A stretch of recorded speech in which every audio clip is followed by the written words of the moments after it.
Hi everyone and welcome back to my channel, or welcome to my channel if it is your first time here. My name is Jess. Today's video is going to be my December 2022 reading wrap up, and I read 7 books in the month of December, which I think is the most that I read of any month throughout last year. I had 2 weeks off work. It was brilliant. I read some things I loved, I read some things I didn't enjoy so much, but just reading 7 things in and of itself felt like quite a success. So without further ado, let's jump in and start talking about the books that I read. The first book that I finished in the month of December was Fable by R.F. Kuang. This is dark academia, and you know how there are some books that you feel like are just too intellectual for you personally as a reader. That is very much what I feel like when I try to explain what this book is about. Obviously this is very popular at the moment. You may have seen that I attempted to film a vlog where I read this as a very current popular book, and life didn't quite happen the way that I wanted it to.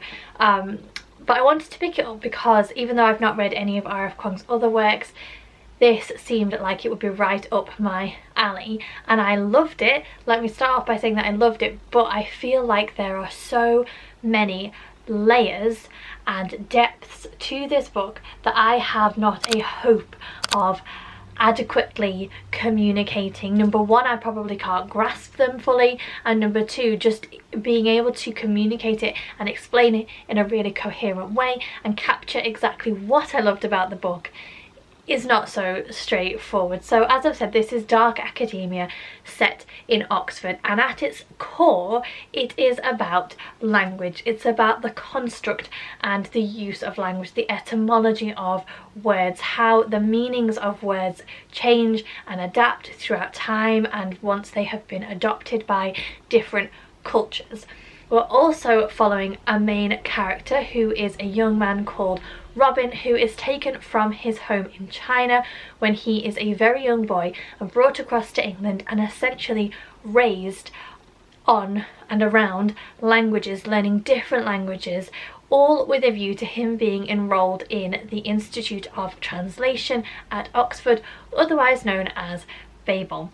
But there is a whole magic system around the use of silver in connection with words and languages. There's a whole political intrigue system going on. The Institute of Translation has a lot of power because they have access to education and learning and the use of silver, and that gives them a position of authority and influence across the whole of the international landscape.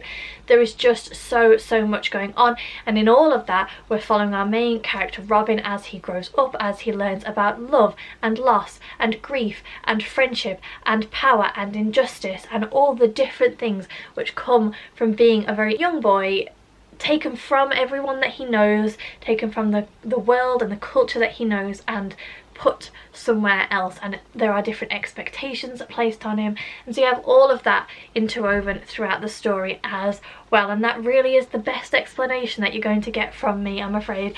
It's a very dense book. It took me over 2 weeks to read it, and I mean, I'm quite used to reading long books, but this was a book that I felt like I really had to concentrate when I was reading it, because otherwise I might miss a nuance of something that would then confuse me later on. So it's not an easy read, it's not a quick read. As I've said before, there are layers and depths to this book that you just really have to be paying attention if you want to have a hope of understanding what is going on, or certainly that was what I found. It's atmospheric, it's dark, it is beautiful storytelling. I could not really capture, as I said before, really I couldn't capture what it is that I loved so much about it, but I just thought it was fantastic. And I think all the way through this book you sort of know the ending that we are building towards, and yet when it happened I was still in absolute floods of tears. It's very heavily character driven, but we do have some plot to go along with it. As I say, it made me cry. Yeah, I gave it 5 stars. I literally sat the latter section of this book sobbing, and James was like, oh, do you think you've enjoyed that book? And I was like, I love it, this stupid book. So that tells you everything. It was great, it's very heart-wrenching. very impactful, very dark. 5 stars. The next book that I read was Flora's Travelling Christmas Shop by Rebecca Raisin.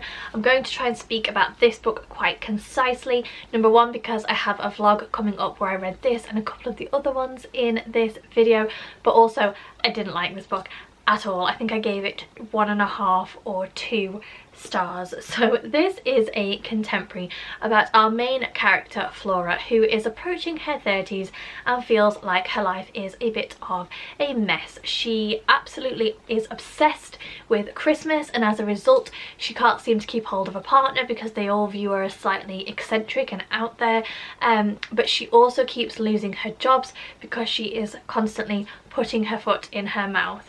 Reed is not emotionally mature enough to know when she should be forthright and direct and when she should keep her mouth shut. Flora is given the opportunity to go to Lapland and get a van and sell Christmas decorations at a Christmas market in Lapland, and on her way there she meets Connor, who she immediately decides she is going to marry, and then it turns out that Connor is the manager of this market and he hates Christmas. So Flora determines that she has got to change Connor's mind and educate him on the true meaning and the magic of the season. And that is it in a nutshell. My main issue with this book was Flora herself. I just didn't like her. I think the author is trying to go for a kind of quirky and daft, oh, aren't I silly, always saying the wrong thing at the wrong time, but I feel like, to me, I read Flora as nothing more than a bully. There are several interactions that she has with other characters who are kind of meant to provide the friction within the story, but it just came across like she was being nasty to them and she really just needed to grow up and move on. I didn't like that we lacked depth in the relationship with Flora and Connor. I don't mind insta love so much. I don't mind if a character decides that they are immediately in love with someone, as long as we can then see the development and the progression of that relationship and that the characters are strong enough in their own right. And you just didn't get that. I mean, the book isn't very long, but I didn't get the right level of depth and development of the relationship that I would want to see. There were a few things that I did like. I liked the setting, I liked the concept. I felt like it could have been a really cute, sweet, festive story, but as I say, it just wasn't the one. It missed the mark for me. I think if you like quick, cozy reads, this actually would be really, really good as a Hallmark movie type thing, because it just gets going and then you're off and then it's finished and that's it. If you like that kind of book, I think you'd probably be very entertained by this. For me, it just didn't. It wasn't the one. And then another book which features in the vlog, and another book that I was unfortunately really disappointed by, was Midnight in Everwood by M.A. Kuzniar. This, I felt like, had the potential to be such a dark and atmospheric retelling of the Nutcracker, and certainly in the opening pages it was hitting all the right spots for me, and then it just fell apart and I felt like it never really got going and it never came back together, and I was just ultimately so disappointed because I love the story of the Nutcracker. I was looking for a dark book and I felt like this could tick so many boxes. So we have our main character Marietta, who wants to be a ballerina, but she comes from a family of position and privilege, and her father basically tells her that once she reaches, I think it's the age of 21, she can't dance anymore. She has to find a good match, get married and have a family, and that is the plan for her life. But Marietta just wants to dance. And then Dr. Drosselmeyer moves in next door, and he is a bit of a mysterious character. He takes a shine to Marietta. She's not so keen, and then she ends up trapped in a clock that he builds in the world of Everwood. There was a lot that I liked about this story. I liked Marietta's character growth and her overall journey. I liked the female friendships that were in here. I liked the setting. I thought that some of the storytelling and writing style was quite good. Where the book was let down for me was the fact that the author became obsessed with describing Everwood as this sickly sweet setup.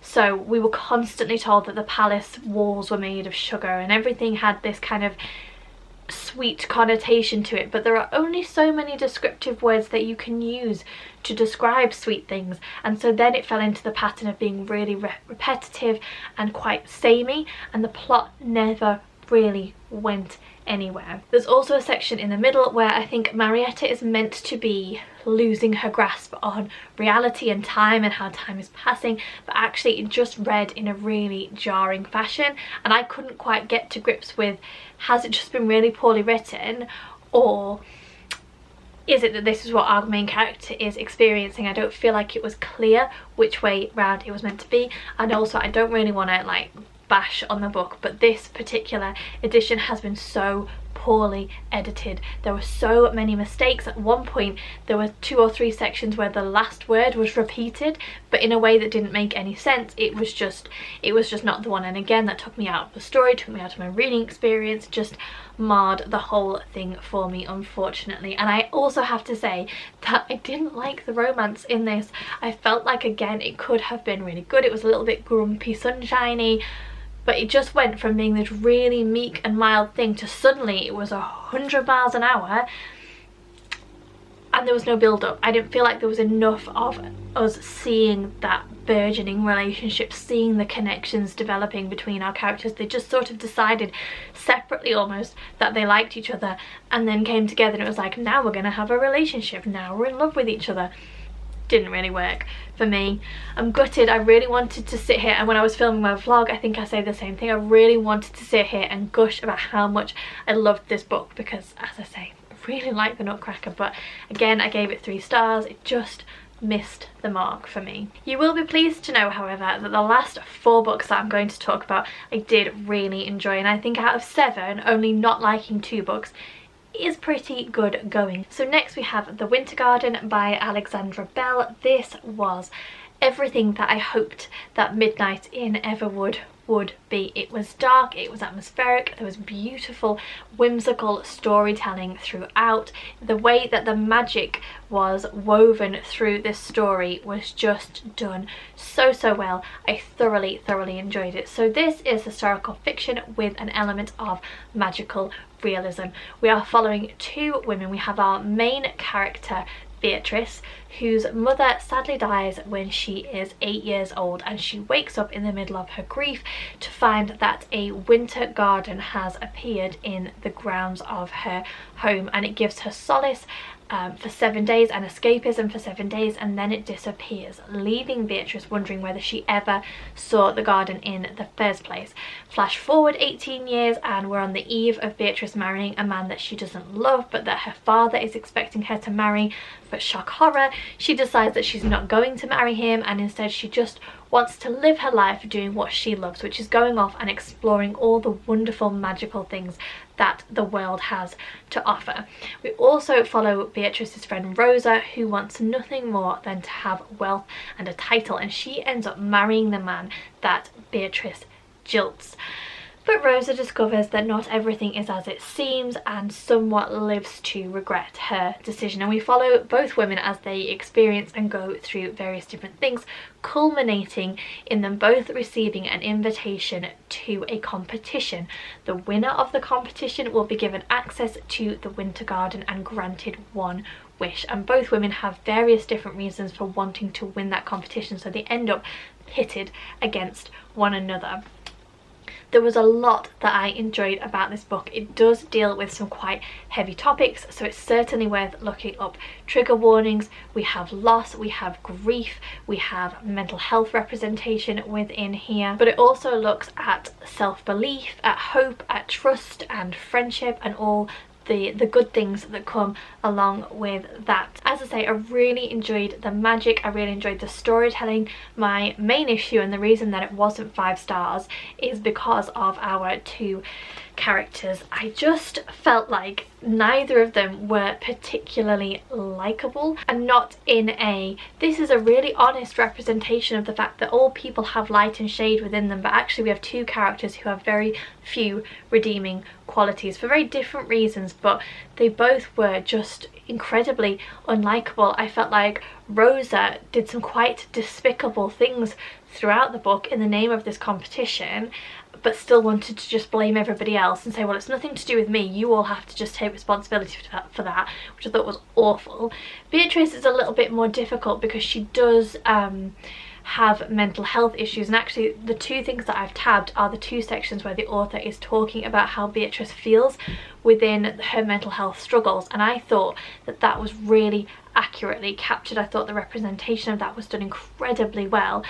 But beyond that, she does have a very woe is me attitude and a way of talking down to people all the time. There is a running theme throughout this book where the gardener, who was Beatrice's friend when she was a child, she constantly speaks down to him, and they very much have a friendship, and you watch that develop and grow throughout the book.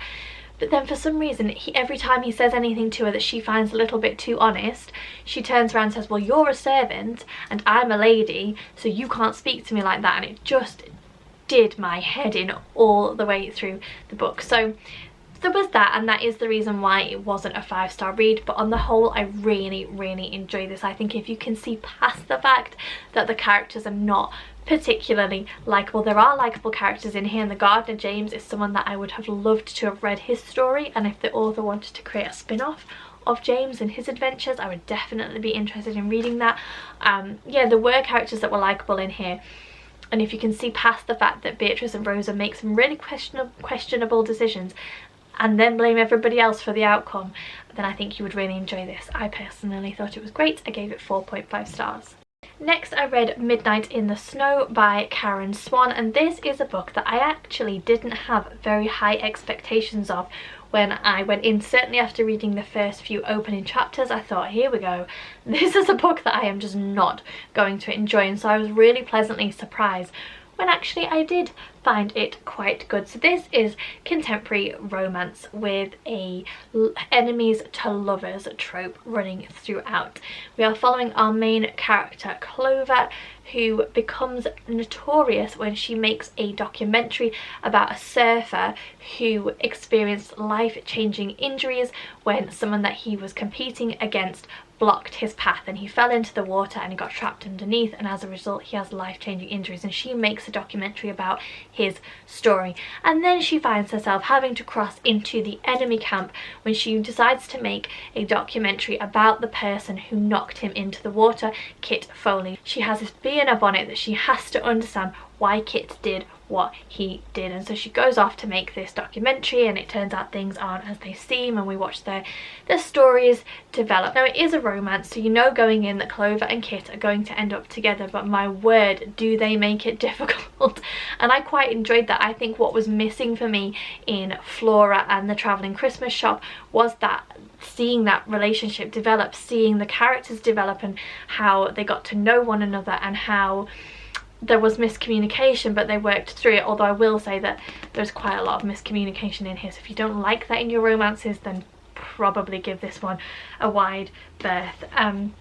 Yeah, it's very heavily character driven. I mean, it is a lot longer than Flora's story, so I think from that perspective there's a lot more time for the author to show us the characters and show us their relationship and how it all fits together. But for me personally, I really liked that. There's nothing groundbreaking, it's quite a predictable story, but it is very enjoyable, and I liked that it was more heavily character driven than anything else, which just worked for me. I will say that because Kit is a sportsman, because it is about surfing and snowboarding and skiing and all that kind of thing, sports is talked about an awful lot in here, and it's not overly done, but it is quite influential within the story. So if that kind of thing bores you, then again, you're either going to have to skim read large sections or give this one a miss. But yeah, on the whole, I actually just really enjoyed it. I think once I decided that it was going to be quite predictable and a little bit stereotypical, and that the characters in here were not new, we've met them before in other books, all that kind of stuff, I actually really enjoyed it, and I gave it 4 stars. And then another one of my favourite books that I read this month was The Lost Storyteller by Amanda Block. This is a book which I picked up when we were in Edinburgh earlier on in December. We went to Rare Bird Books and I picked this up, and I am so glad I did, because I thoroughly enjoyed this book. So we are following Rebecca, whose father Leo disappears when she is a young girl, and her father was the main character, the face of a very famous children's TV show, but nobody wants to talk about where he went. So Rebecca has spent her whole life pretty much trying not to think about him. Her mother doesn't want to talk about him, her grandmother doesn't want to talk about him, and so Rebecca has worked very hard to put him out of her mind, and she thinks very much that he has chosen to abandon her. And then right at the beginning of the book, a journalist comes into Rebecca's life because he is writing a piece on where are they now about this children's TV show, and so he wants to know from Rebecca where she thinks her father might be. Around the same time, Rebecca's grandmother gives her a book of fairy tales that her father left for her, and Rebecca very quickly realizes that these stories were written by her father for her, and so with the help of the journalist, she sets off on a journey to find out what happened to her father and where he is. And I just thought that this was so good. I will say that reading the back and listening to what it was about, I very much thought that this was going to have an element of magical realism in it, and it doesn't, so be aware of that going in, because I spent the first half of the book thinking, okay, when does the magical part of the story start? It doesn't. The fairy tales themselves are wonderfully written, and I think if the author were to branch out into writing fantasy, then they would do an absolutely stellar job of it, because the fairy tales were by far my favourite part of the book. But there is no magical realism. The fairy tales are just what they are, and they're scattered throughout the book, but it's very much about Rebecca going on this journey to find out what happened to her father, and I just really enjoyed it. I liked the characters, I liked the fairy tales, I liked the gentle romance, I liked the humour that was scattered throughout, I liked the mental health representation. I thought that was done really well. There was just so much to enjoy about this book, and I think it's just a fantastic story, perfect for this time of year. I liked the journey, and just there were so many elements that I enjoyed. I think maybe the ending was a little bit predictable, but really I'm nitpicking on a book that I absolutely loved. 4.75 stars. I would highly recommend. And the final book I read was one that I listened to, and that was Dark Earth by Rebecca Stott. This is the story of two sisters, Blue and Isla, set in Dark Ages Britain, and at the start of the book, Blue and Isla are living on an island on the outskirts of the abandoned city of Londinium. So the Romans have withdrawn from Britain and the city has fallen into ruin, and they live on the island with their father, who is a great blacksmith, or swordsmith I think is the technically correct term. Unexpectedly at the beginning of the book, their father dies, which leaves Blue and Isla somewhat abandoned, and so they decide to seek kin protection from the local warlord. Unfortunately, it comes to light that Isla has been helping her father making the swords, which is something that is not allowed within their culture, and they end up having to flee, and they flee into the abandoned city, and there they find a group of women who have been living there. And this book was just so good. This is definitely the book that I thought that Sister Song should be, in the way that the magic and the folklore elements are woven throughout. I will say that having now read Sister Song and this one, I think something that I have learned about myself is that I like this type of historical fiction when there is also a fully fledged magic system to go with it. I thought it was lacking in Sister Song. It was a little bit better in this book, but I would still have liked it to just go that little bit further. There were hints that our sisters possessed some kind of abilities, and I would have liked a bit more exploration on what that looked like and how that affected them within the culture and the society and things like that. And obviously it gives them strength in this male dominated world, but I would have just liked a little bit more exploration of that. So I'd be very interested in fantasy books which sort of lean more into the historical, but they do have a magic system as well. But yeah, on the whole, I just thought that this was really good. I liked our characters, I liked the setting, I liked the fact that we found out in the author's note at the end that the whole story was inspired by the discovery of an artifact, and the author has then created this entire story around it. I love stuff like that. I think it's really interesting. The narrator, if you are interested in listening to the audiobook, the narrator did have a habit of like everything was really intense, and our characters were always talking to each other like this, and it was super intense, which was a little bit draining to listen to, because I don't think that she quite got the cadence of the storytelling quite right, so I wouldn't say that I would necessarily recommend the audiobook, but I really enjoyed the story. I really liked our characters, I really liked our sisters, I liked how they had their friction but then they came together. Yeah, just highly recommend. 4.5 stars. Thought it was great. So they are all the books that I read or listened to in the month of December. Let me know what your favourite read in the month was. Let me know if you've read any of the books that I've read, if you thought the same thing as me, if you thought different. You'll notice that my book club's book was not mentioned in this video, and that is because it has not arrived. So we have Once Upon a Wardrobe by Patty Callahan, which I have actually now started listening to, but I ordered the book weeks and weeks ago and it just never turned up, so we've actually delayed the live until January, so it will feature in my January wrap up, so do look out for that. But for now, thank you very much for watching, take care, and I'll see you all soon.